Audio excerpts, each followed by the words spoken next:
ஓம் விநாயகா போற்றி. ஒரு அம்மாவை பார்த்து ஒரு அம்மா கேட்டாங்களாம், நீங்கள் டெய்லியுமே கோயிலுக்கு போயிட்டே இருக்கீங்களே, ஆனால் கஷ்டத்தை நீங்கள் அனுபவிச்சுக்கிட்டே தானே இருக்கீங்க, அப்புறம் எதுக்கு கோயிலுக்கு போகிறீங்கன்னு கேட்டாங்களாம். அந்த அம்மாவோட அவங்களோட ஹேபிட்டாக அவங்க சொல்கிறாங்க, நான் டெய்லியுமே 4:30க்கு தாங்க எந்திரிப்பேன். 4:30க்கு எந்திரிச்சு ஃபஸ்ட்டு எங்கள் வீட்டில் தண்ணி தெளித்து சாணம் போட்டு கோலம் போட்டுட்டு குளிச்சுட்டு எங்கள் வீட்டில் விளக்கேற்றி சாமி கும்பிட்டு அதுக்கப்புறம் எங்கள் ஊரில் ஒரு பிள்ளையார் கோயில் இருக்குது. அந்த பிள்ளையார் கோயிலில் போயிட்டு நான் ஒரு குடம் தண்ணி ஊற்றி பிள்ளையாருக்கு அபிஷேகம் பண்ணிவிட்டு அதுக்கப்புறம் அங்கே எனக்கு நிறைய பூ வாங்க முடியலனால எங்கள் வீட்டு செடியில் இருக்க பூவை போட்டு சாமி கும்பிட்டு விளக்கேற்றி வச்சுட்டு கற்பூரம் ஏற்றி வச்சுட்டு வந்து தான் வீட்டில் சமைக்கவே செய்வாங்களாம். அந்த அம்மாட்ட கேட்குறாங்க இன்னொரு அம்மா, உனக்கு தான் 4 பையனும் பிறந்து இறந்துட்டாங்கல்ல, நீ ஏன் போய் சாமியை கும்பிட்ற அப்படின்னு சொல்லி கேட்குறாங்களாம். உனக்கு என்ன சாமி, நீ 4:30 மணிக்கே எந்திரிச்சு சாமி கும்பிட்டு உனக்கு சாமி உனக்கு என்ன புண்ணியம் பண்ணுச்சு, நீ ஏன் சாமியை போய் கும்பிட்ற அப்படின்னு சொல்லி அந்த அம்மா கேட்டாங்களாம். அதுக்கு இந்த அம்மா பதில் சொல்கிறாங்க, எனக்கு ஆமாங்க 4 பையன் பிறந்து இறந்துருச்சு, ஆனால் இப்போ 4 பொண்ணுங்களும் இருக்காங்க. பையனை விட என் பொண்ணுங்க 4 பேரும் என்னைய நல்லா பார்த்துக்கிறாங்க, ராணி மாதிரி வச்சுருக்காங்க, என் பிள்ளைங்க அவ்வளோ பிள்ளைங்க நல்ல பிள்ளைங்க அப்படின்னு சொல்லி சொன்னாங்களாம். அதுக்கு அவங்க சொன்னாங்களாம், அப்புறம் என்னதான் உங்களுக்கு பொண்ணு இருந்தாலும் பையன் இறந்துட்டான்ல, ஏன் சாமி கும்பிட்றீங்கன்னு கேட்டாங்களாம்.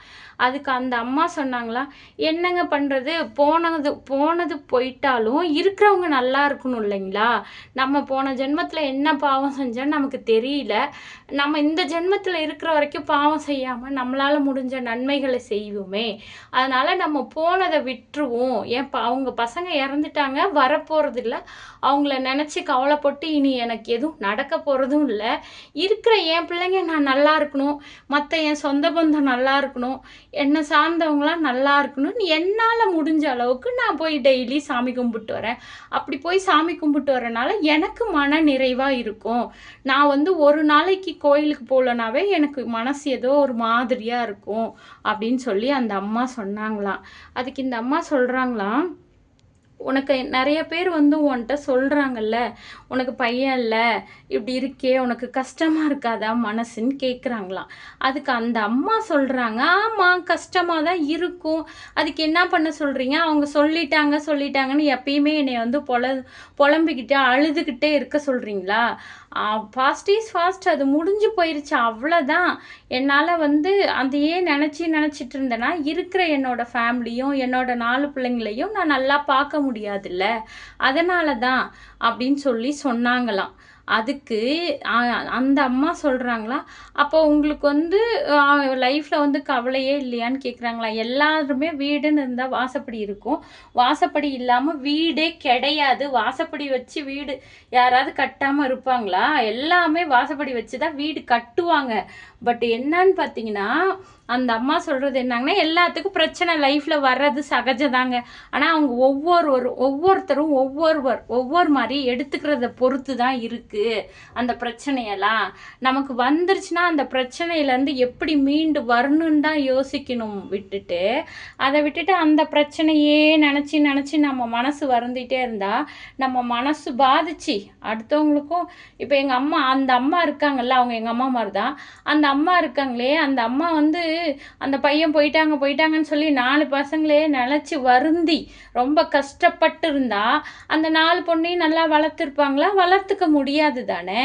அப்போ அவங்க 4 பொண்ணை வளர்க்கலையா அதனால் எல்லாத்துக்குமே கஷ்டங்கிறது காமன் தான், ஆனால் அதுலேருந்து நம்ம எப்படி வெளியில் வரோங்கிறது தான் ரொம்ப இம்பார்ட்டண்டான மேட்ரு.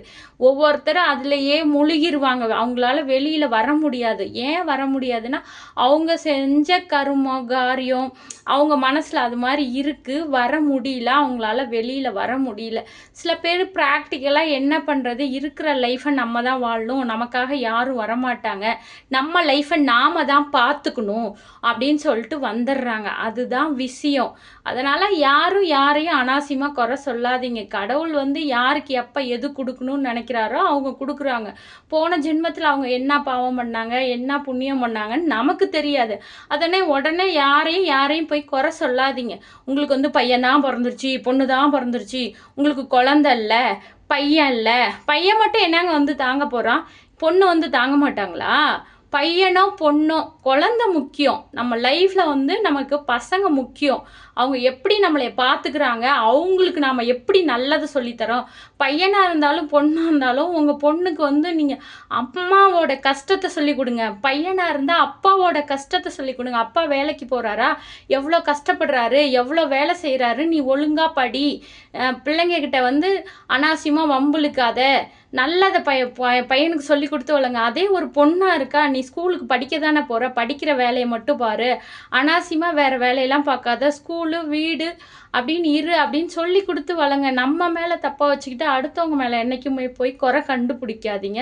இந்த தகவல் உங்களுக்கு பிடிச்சிருந்தா லைக் பண்ணுங்கள், ஷேர் பண்ணுங்கள், சப்போர்ட் பண்ணுங்கள். யார் மனதையும் புண்படுத்துகிற மாதிரி நான் பேசலை. எனக்கு தெரிஞ்ச உண்மையை நான் பகிர்ந்துக்கிறேன். ஓகே, பாய்.